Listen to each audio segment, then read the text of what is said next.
오늘 하나님의 말씀의 제목은 하나님의 마음이라고 하는 말씀의 제목으로 말씀의 은혜를 함께 얻으시겠습니다. 오늘은 요나서인데 요나라고 하는 사람의 이름의 뜻은 비둘기라는 뜻입니다. 그러니까 아마 부모님들이 이름을 줬다고 하면 비둘기가 굉장히 순결하다고 그러잖아요. 그래서 아마 좀 깨끗하게 순결하게 성별된 삶을 살라고 아마 이름을 그렇게 줬지 않았나 이렇게 생각이 듭니다.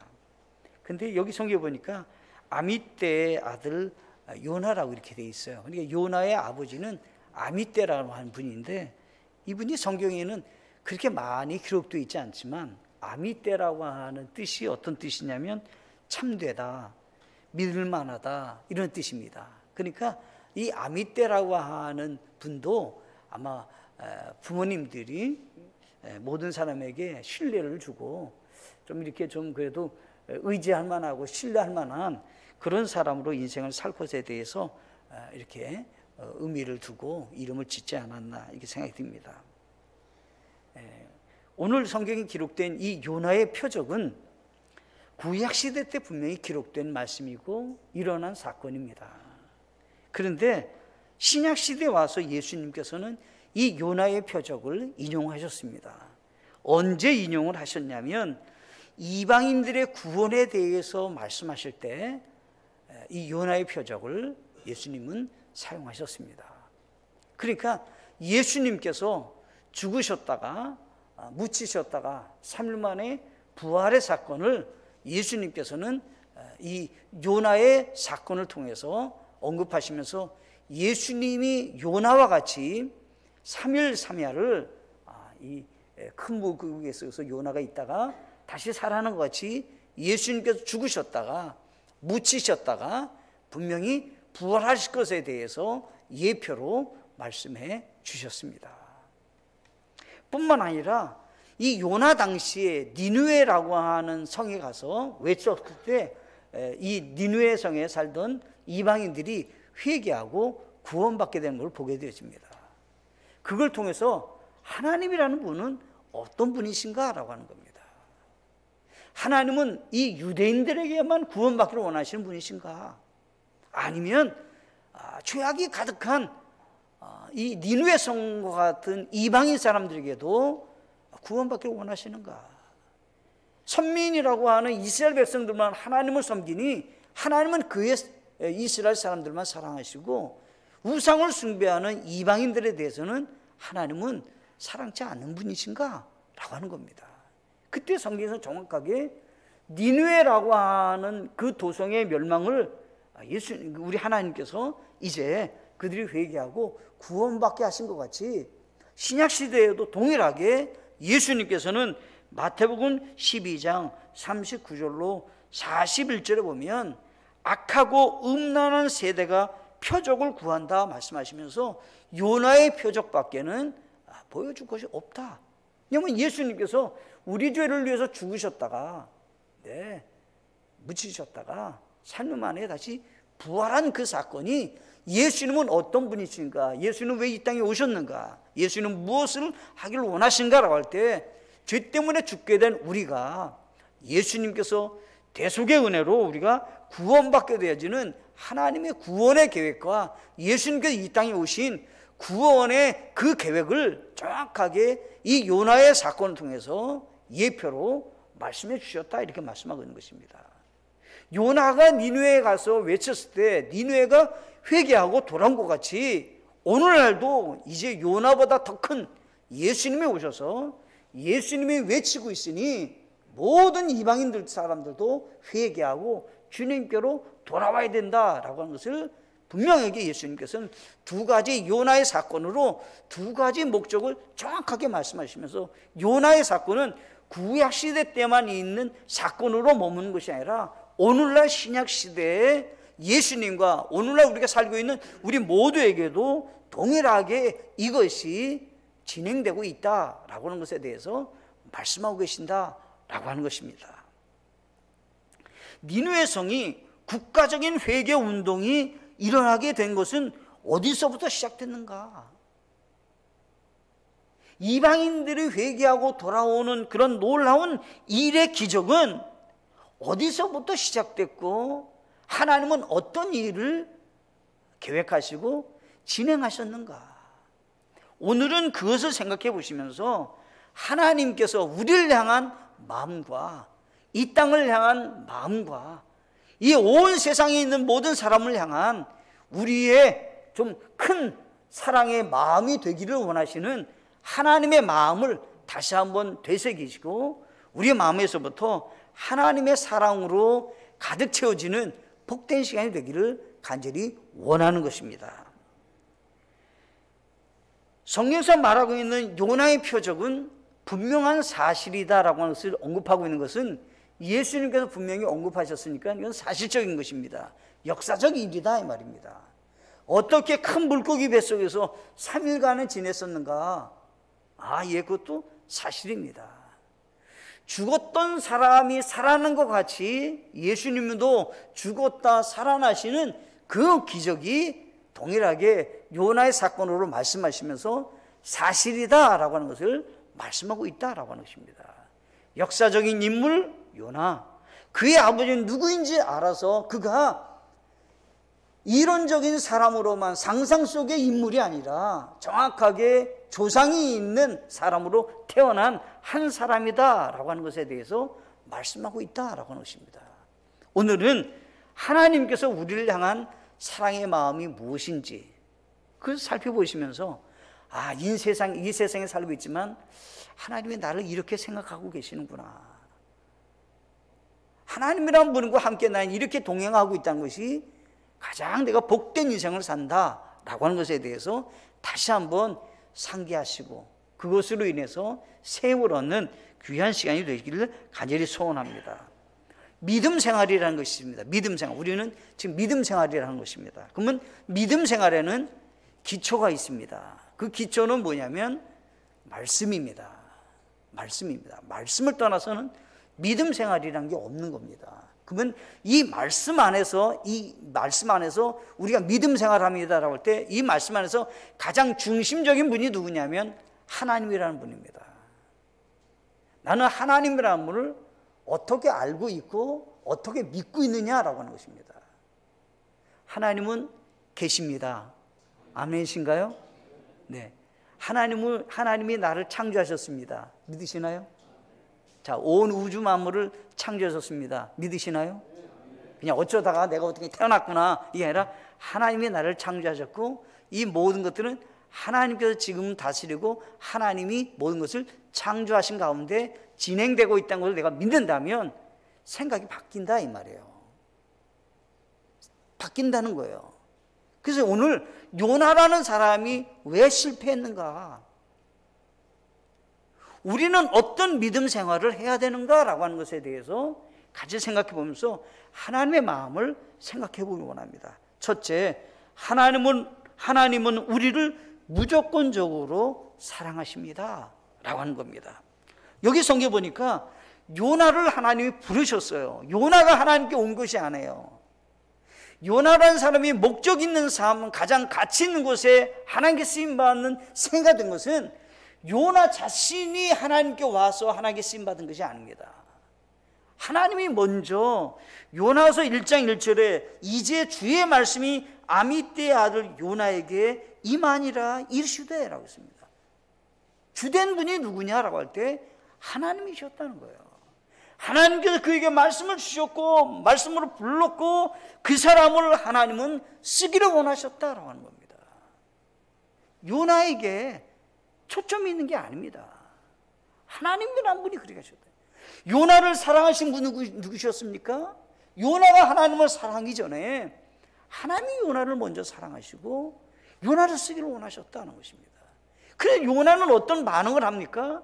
오히려 이 요나는 하나님의 말씀과는 정반대로 하나님의 부르심에 거절해서 다시스로 도망을 가는 겁니다. 근데 하나님은 그래도 요나를 사랑하셨습니다. 요나를 사랑하는 하나님은 어떤 일을 하셨습니까? 그가 다시스로 도망가기 전에 그곳에서 딴 일을 하기 전에 하나님은 바다에 큰 풍랑을 일으키셨습니다. 누가 일으키셨습니까? 성경에서는 주께서, 하나님께서 풍랑을 일으키셨다는 겁니다. 풍랑이 이렇게 되니까 당시 사람들이 생각하는 대로, 이것은 우리 가운데 누군가가 죄를 져서 이 풍랑이 왔다고 생각하고 각각이 섬기는 신에게 용서를 구하라고 얘기하는 겁니다. 그런데 아무 차도가 없는 겁니다. 그렇게 되니까 우리 가운데 특별히 죄를 진 사람이 있을 것이다. 제비 뽑아서 어떻게 해요? 그 사람을 바다에 빠뜨리자는 거예요. 그런데 그 많은 사람들이 제비를 뽑았는데 요나가 되는 겁니다. 만약 요나가 거기서 죽고 끝났다 그러면 하나님의 무조건적인 사랑이 부족한 거잖아요.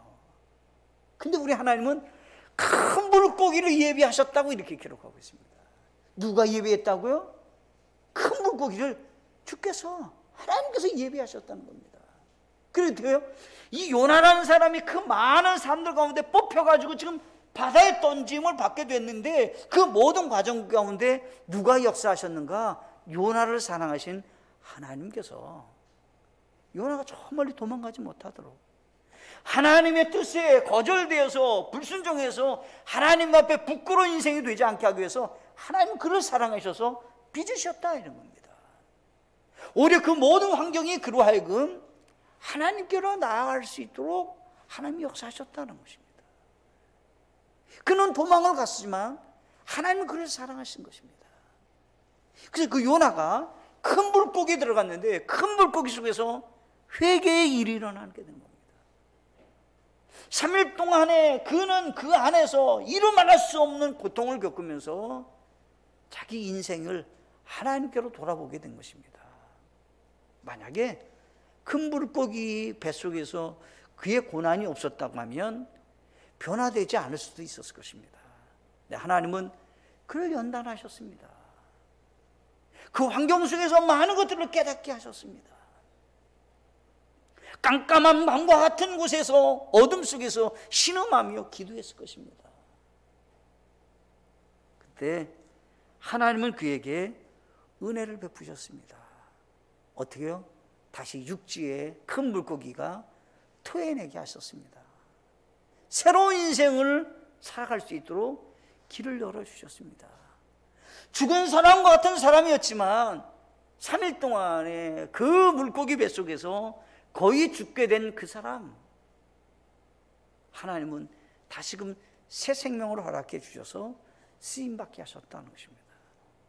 요나의 생애 가운데 하나님은 무엇을 지금 그려주고 있는 것입니까?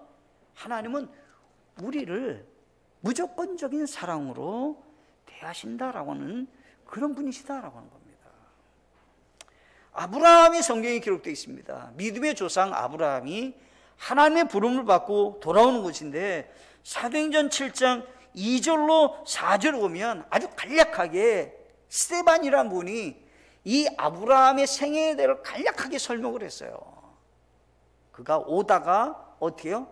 잠시 머무르게 되는 겁니다. 아브라함이 하나님께서 약속하신 그 지시할 땅으로 오다가 잠시 머무르는 겁니다. 중간에 거기서 누가 돌아가셨냐면 데라라고 하는 아버지가 세상을 떠났고 다시 아브라함은 가나안 땅으로 오게 되는 것이 성경에 기록되어 있습니다.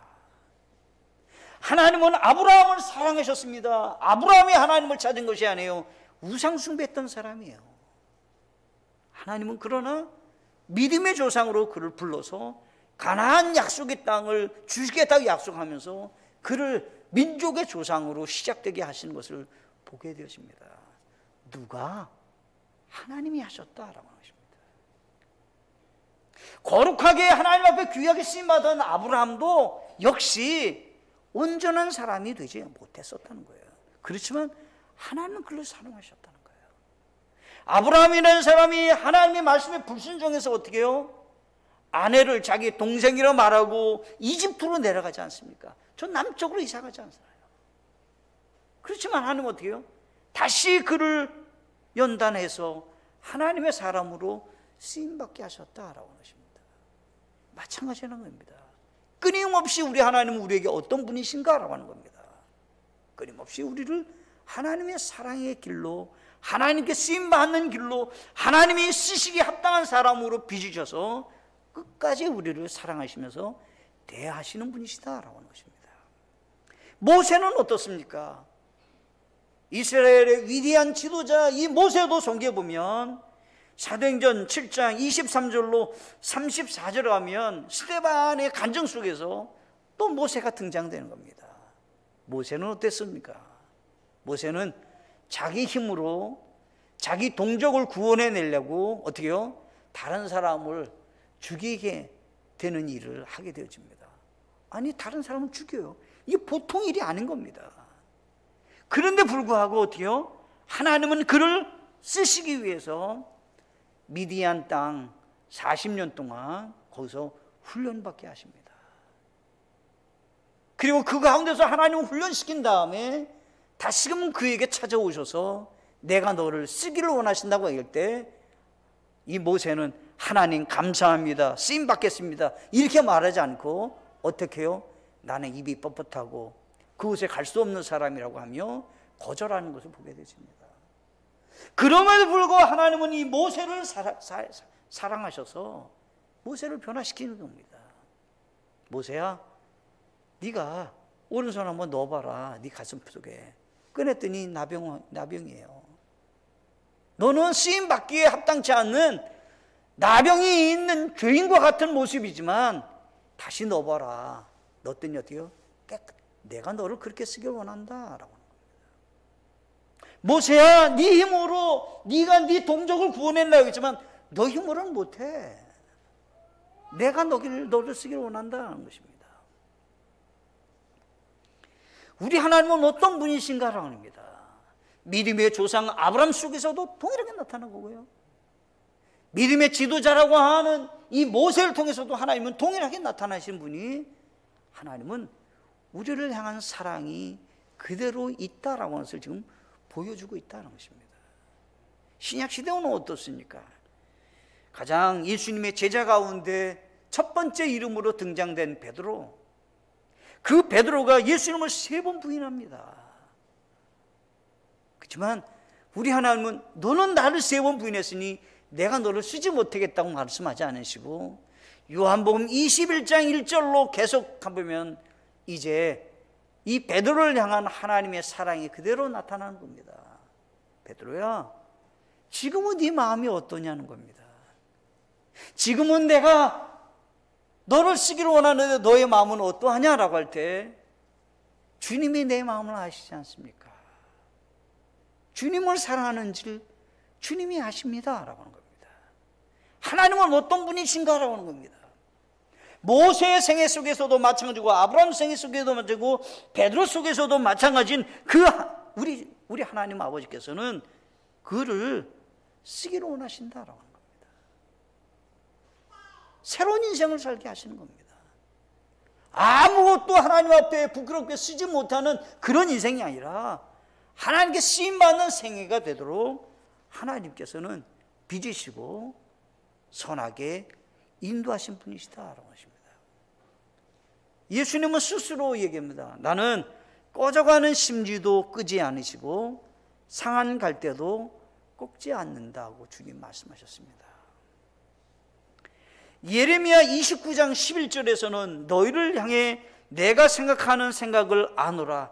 그것은 평안을 주려는 생각이요 재앙을 주려는 생각이 아니니 곧 기대하던 결말을 너에게 주려는 것이라 주가 말하느니라.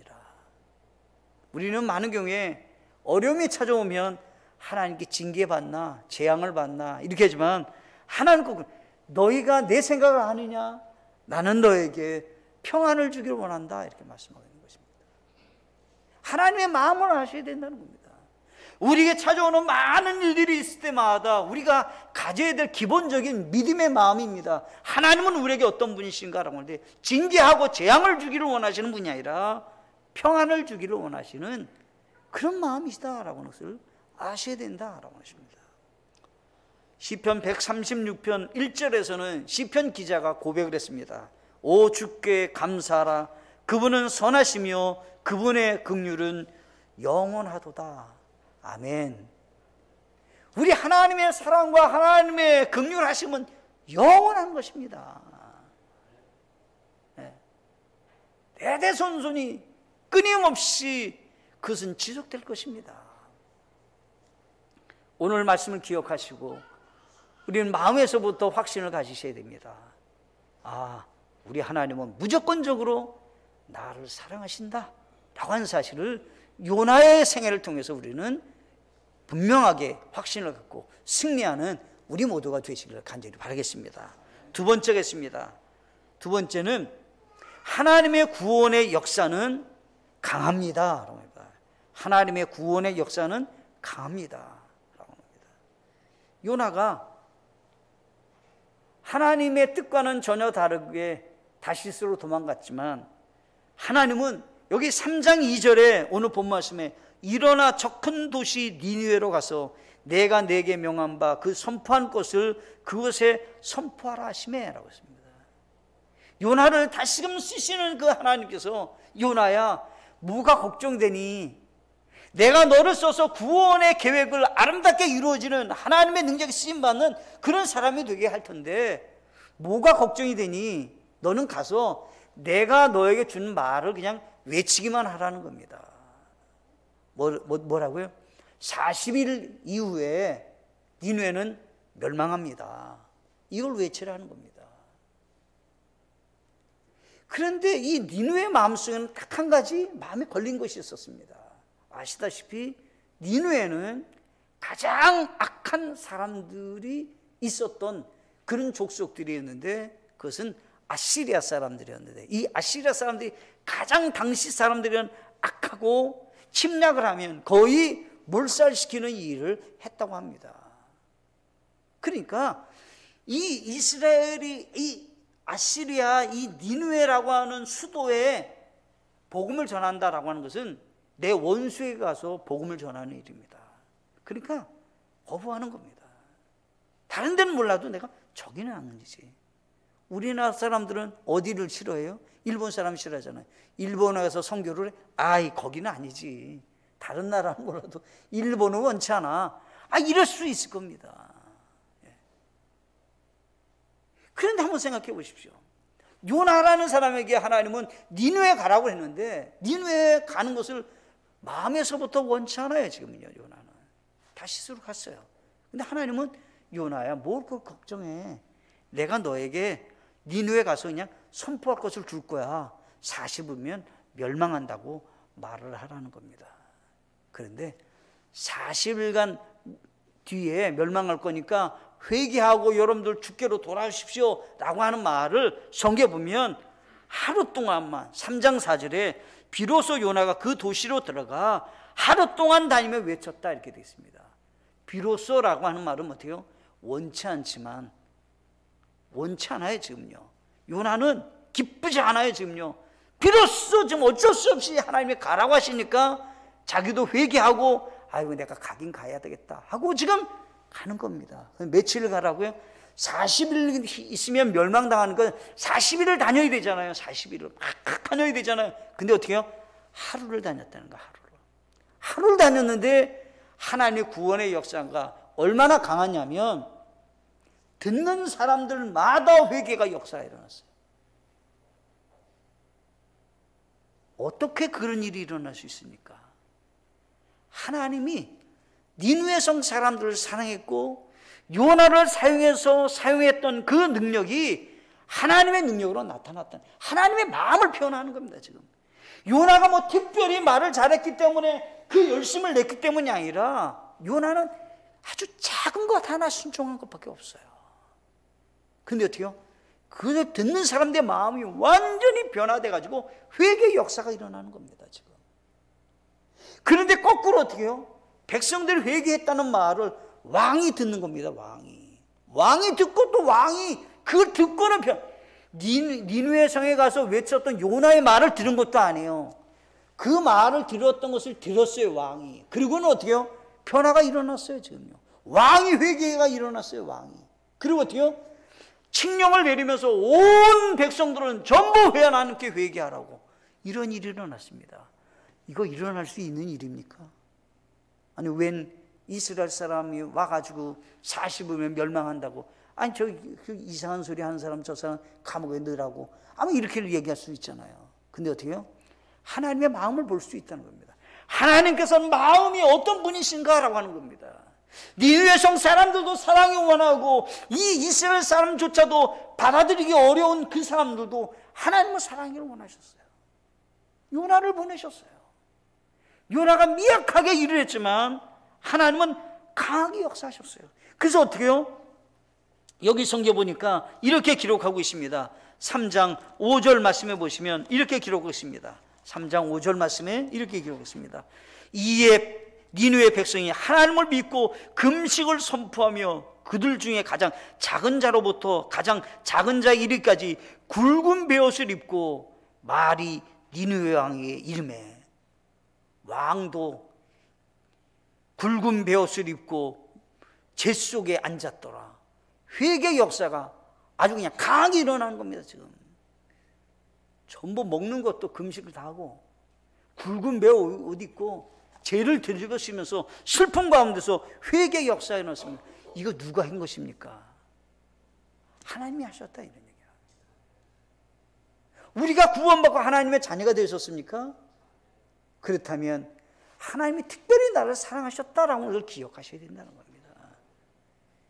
내가 특별히 마음이 온유했기 때문에 예수님 믿었다는 게 아닙니다. 지금 다른 사람보다 내 거룩함을 추구했기 때문에 내가 예수님 믿고 구원받았다는 얘기 아닙니다. 하나님이 나를 사랑하셨다라고 하십니다. 사도 바울은 자기가 고백을 했습니다. 죄인 중에 우두머리 첫 번째 사람을 꼽으라면 나였을 것입니다. 근데 나를 구원받게 하셨을 뿐만 아니라 복음을 전하는 사람이 되게 하신 것은 내게 큰 은혜입니다 라고 하는 겁니다. 여기 에스겔서 3장 17절로 21절로 보면 이렇게 되어 있습니다. 사람의 아들아, 내가 너를 이스라엘의 집에서 파수꾼으로 세웠으니 그러므로 내 입에서 나오는 말을 듣고 내게서 나오는 경고를 그들에게 줄지니라. 내가 사악한 자에게 말하기를 내가 반드시 죽으리라 할 때 내가 그에게 경고를 주지 아니하거니와 그 사악한 자에게 말로 경고하여 그의 사악한 길에서 떠나 그의 생명을 구원하게 하지 아니하면 바로 그 사악한 자는 자기 불법 가운데 죽으려니와 그의 피는 내가 내 손에서 요구하리라. 하나님은 요나에게 딱 한 가지 요구한 것이 있습니다. 너는 가서 내가 너에게 준 말을 선포하라는 겁니다. 선포하라는 말은 그냥 가서 그냥 말하라는 겁니다. 그냥 듣든지 안 듣든지 말하라는 겁니다. 그냥. 근데 오늘날 우리에게는 어떤 분이냐면 하나님은 우리를 이스라엘 파수꾼과 같은 존재로 우리를 지금 쓰기를 원하신다는 겁니다. 파수꾼은 뭐냐면요, 전쟁이 일어나는지를 미리 알려주는 겁니다. 멀리 잠재하지 않고 기다리고 있다가 저 멀리서 뭔가 전쟁이 일어난 것 같고 지금 적군이 쳐들어오는 것 같으면 빨리 알려주는 겁니다. 지금 적군이 오는 것 같습니다. 빨리 깨어나시고 군사들을 동원하시고 백성들을 피신시키라고 이런 일을 역할을 하는 겁니다. 만약에 파수꾼이 그 역할을 하지 않아서 그 성이 만약 점령당해서 많은 사람이 죽는다면 그 핏값은 파수꾼에게 있다, 이런 얘기를 하는 겁니다. 지금 우리는 어떤 존재인가라고 하는 것입니다. 내가 능력이 있기 때문에 복음을 전하는 건 아니지 않습니까? 내가 다른 사람보다 실력이 있기 때문이 아닙니다. 복음을 외치면 하나님의 능력은 강하게 역사하신다라고 하는 것입니다. 하나님의 마음은 그런 마음이라는 겁니다. 모든 사람들이 듣고 회개할 수 있는 역사가 있도록 강하게 역사하시는 분이시다라는 것입니다. 하나님이 그렇게 하시는 분이시다라는 것입니다. 세 번째 마지막으로요, 하나님은 멸망이 아니라 생명 얻기를 원하십니다. 여기 이제 니느웨가 40일 동안이면 멸망한다는 말을 지금 요나에게 전해준 것입니다. 그때 40일이면 멸망한다는 말을 듣고는 요나라는 사람과 하나님과 이제 대조를 이루는 겁니다. 지금 대조를 이루는 겁니다. 요나는 좋지 않아요. 니느웨 성을 썩 좋아하지 않아요. 근데 하나님은 어때요? 사랑하시는 거예요. 요나는 가기를 원하지 않지만 하나님 요나로 하여금 가서 그 일을 하기를 원하시고, 하나님은 그 니느웨 사람들도 건져내기를 원하시는 마음이 있는 거예요. 죄가 많으니까 너는 멸망당해야 돼, 그런 마음이 아니시라는 거죠. 하나님은 그 요나를 통해서 그 사람들이 구원받기를 원하시는 거죠. 그리고 이제 성경에 보면 요나라는 사람이 사장에 갈 것 같으면 자기의 마음을 표현하는 겁니다. 하나님, 내가 요나 니느웨 성을 가면 난 회개가 안 일어날 줄 생각했는데 한 면에서 저 나라가 회개하면 어떡할까? 그거 나 원치 않는데, 내가 말은 전에도 저 나라가 망하길 원하는데 어쩔 수 없이 내가 가지만 저 나라가 진짜 회개하면 어떡하지? 근데 한편에서 내 마음이, 하나님은 정말 저 나라도 사랑하시는가? 이런 마음이 있었는데 그 마음의 생각대로 하나님이 일어났다는 거예요. 그게 4장 2절이에요. 4장 2절에 뭐라고 하냐면 이렇게 돼 있어요. 4장에 맞을 것 같으면 얘기했어요. 4장 2절. 주께 기도하며 이르되, 오 주여, 간구하오니 내가 고국에 있을 때 내 말이 이루하지 아니하였나이까?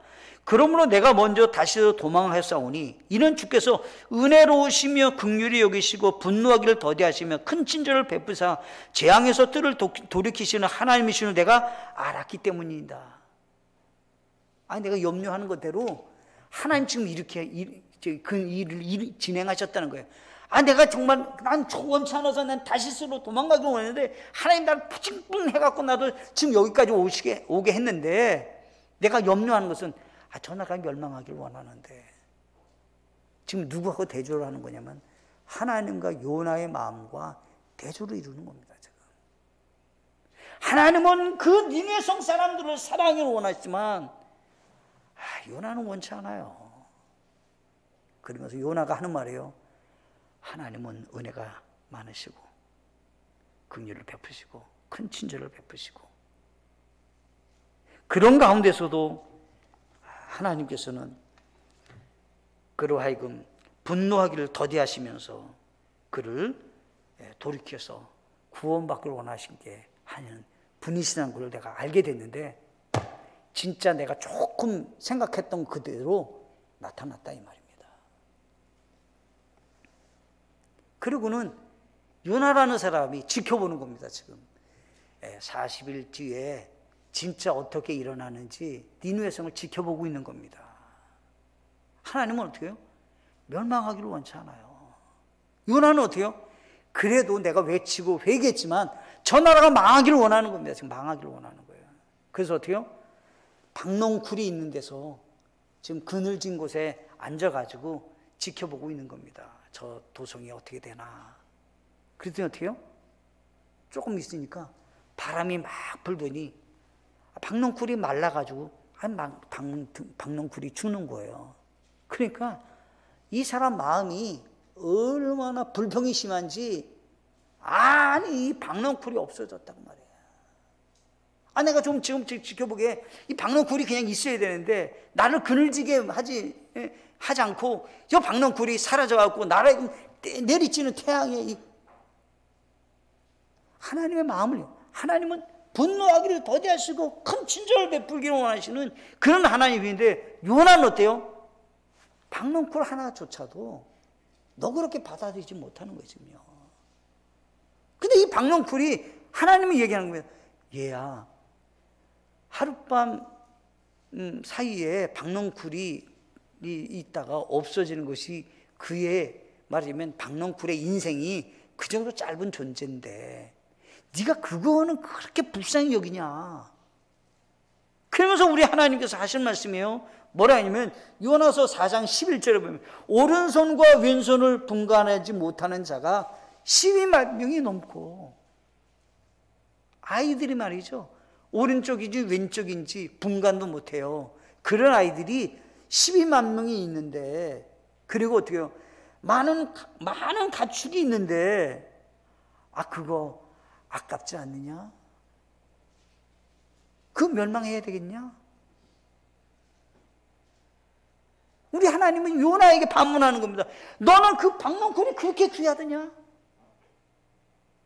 그런데 그 박넝쿨이 없어지자 그렇게 마음에 불평하면서 그렇게 그것이 안타깝게 여겼는데, 이 니느웨 성은 어떠냐 지금?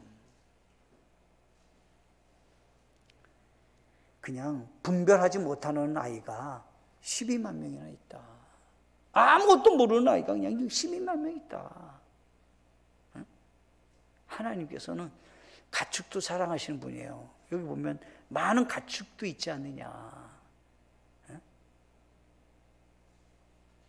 짐승들도 사랑하시는 분이에요, 우리 하나님은. 근데 너는 이거 아깝지 않느냐.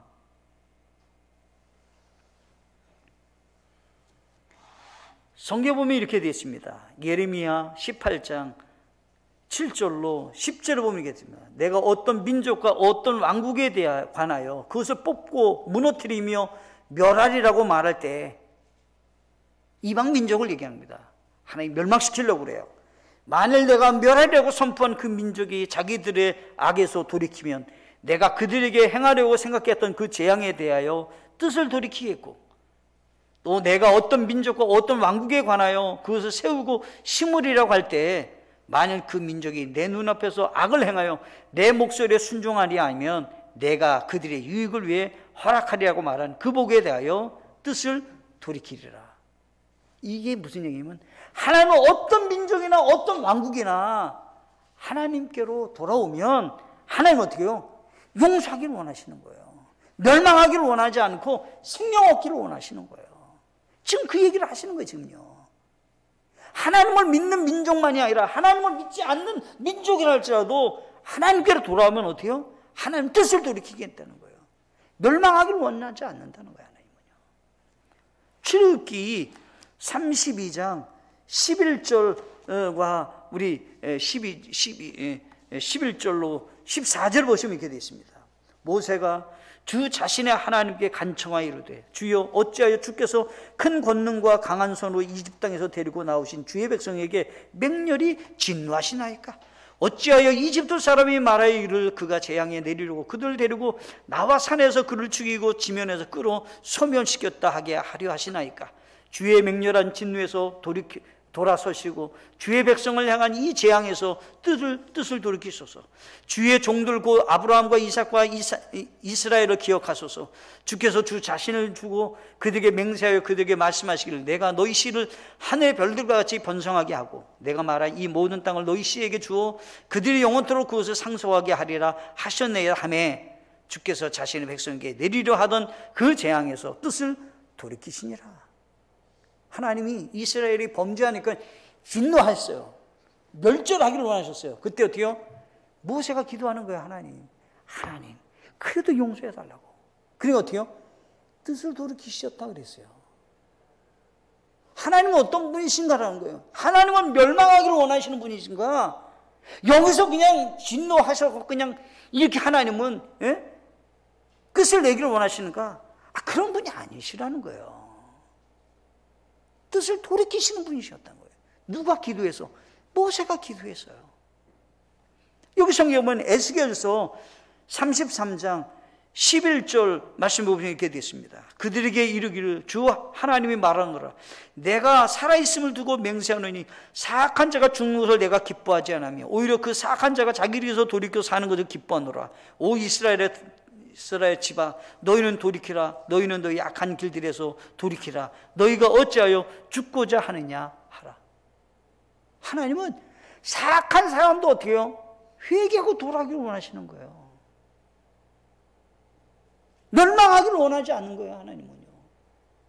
그런데 어떻게 해요? 우리는 어떻게 해요? 멸망하기를 원하는 마음이 있는 거예요. 하나님의 마음은 어떤 마음이신가라고 하는 거예요.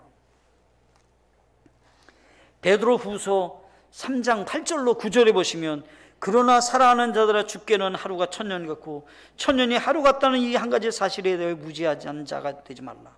주께서 자신의 약속에 대해 어떤 사람이 더디다고 생각하는 것 같이 더디지 않으며 오직 우리를 향해 오래 참으사 아무도 멸망하지 아니하고 모두 회개에 이르기를 원하시느니라. 하나님은 어떤 분이신가라고 하는 거예요. 아무도 멸망하지 않고 모두 회개하고 구원받기 원하시는 분이시라는 거예요. 우리가 잘 아신 말씀입니다. 디모데전서 2장 4절에 그분은 모든 사람이 구원을 받고 진리를 아는 데 이르기를 원하시느니라. 아무도 멸망하기를 원하지 않아요. 어떤 마음이에요? 하나님은 진심으로 우리를 생명 얻게 하기를 원하시는 분이시다라고 하는 겁니다. 지옥은 왜 만드셨나요? 우리를 지옥 가게 하려고 만드셨나요? 아니요. 사탄 마귀와 그를 추종하는 자들을 위해서 지옥을 만든 것입니다. 우리를 위해서 만든 게 아닙니다. 우리가 거기 가길 원하지 않으셔요. 우리 주님은. 오늘 말씀을 생각하셔야 되는 겁니다. 요나라는 사람과 하나님과 대조를 왜 이루고 있는 것입니까? 보편적인 사람, 요나라는 사람을 지금 언급하면서 하나님은 반대로 이와 같은 너그러운 사랑이 있는 분이시다라고 하는 것을 지금 보여주고 있는 것입니다. 우리는 어떤 마음을 갖고 있습니까? 복음을 전하고 있나요? 나는 영혼을 향해서 그와 같은 사랑의 마음이 있나요? 오늘날에는 착각하면 안 될 것이 있습니다. 모든 것이 풍요로우니까 저 사람은 행복하고 저 사람은 괜찮겠지. 아니에요. 그것이 멸망으로 가는 길이에요. 공부를 잘하니까 앞으로 저 사람은 그래도 앞길이 펼쳐졌으니까 무슨 걱정이. 아니요. 그것이 지옥 가는 길이에요. 영적으로 생각하셔야 되는 거예요. 저 사람이 건강하니까 뭐 걱정 없잖아. 아니요. 그것이 그렇지 않은 거예요. 영적으로 깨어있는 하나님의 사람이 되셔야 되는 겁니다. 요나라는 사람을 하나님은 사랑하셨다는 겁니다. 그리고 그 사람을 쓰셨다는 거예요. 요나가 거부했던 니느웨 성 사람을 하나님은 사랑하셨다는 거예요. 하나님은 박농풀도 분별하지 못하는 아이들도 가축도 하나님은 사랑하신 분이라는 거예요. 그 모든 계획 속에 그 뒤에 있는 것은 뭐냐면 하나님의 무조건적인 사랑이 지금 그려지고 있다라고 하는 것입니다. 요나라는 사람이 중심으로 되어 있지만 요나 뒤에 지금 어떤 분이 계시냐면 하나님이라는 분이 역사하고 계신다라고 하는 것입니다. 오늘 말씀을 기억하시면서 우리 2월이 됐습니다. 다시 한번 하나님의 마음을 품으시고 새 봄을 맞이하시고 새롭게 믿음으로 전진하는 우리 모두가 되셔서 하나님을 영화롭게 하는 귀한 생애가 되시기를 간절히 바라겠습니다. 함께 기도하시겠습니다.